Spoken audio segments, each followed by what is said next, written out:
SDO কার্যালয়ে অগ্নিকাণ্ড, পরিস্থিতি খতিয়ে দেখলেন বিধায়ক শঙ্কর ঘোষ।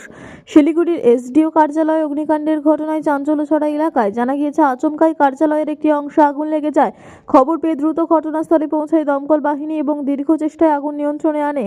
ঘটনায় বড়সড় কোনো হতাহতের খবর নেই বলেই প্রশাসন সূত্রের খবর। অগ্নিকাণ্ডের জেরে কার্যালয়ের বেশ কিছু নথিপত্র, আসবাবপত্র ক্ষতিগ্রস্ত হয়েছে বলে অনুমান। আগুন লাগার প্রকৃত কারণ এখনও স্পষ্ট নয়, তবে প্রাথমিকভাবে শর্ট সার্কিট থেকে আগুন লাগতে পারে বলে মনে করা হচ্ছে।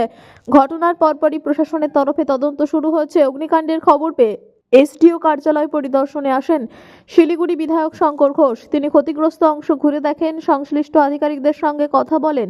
পরিস্থিতি স্বাভাবিক রাখতে দ্রুত পরিষেবা চালু করার জন্য প্রয়োজনীয় ব্যবস্থা গ্রহণের নির্দেশ দেন বিধায়ক শঙ্কর ঘোষ জানান, সরকারি গুরুত্বপূর্ণ নথিপত্রের সুরক্ষা অত্যন্ত জরুরি। কিভাবে আগুন লাগলো তা খতিয়ে দেখা হচ্ছে। যেখানে এসআইআর এর মতো গুরুত্বপূর্ণ কাজ হচ্ছে, সেখানে হঠাৎ অগ্নিকাণ্ডের ঘটনা কি শুধুই ঘটনা, নাকি রয়েছে কোনো অন্তর্ঘাত? ঘটনার জেরে সাময়িকভাবে কিছু প্রশাসনিক কাজকর্ম ব্যাহত হলেও দ্রুত স্বাভাবিক অবস্থায় ফেরানোর চেষ্টা চলছে বলে প্রশাসন সূত্রের খবর।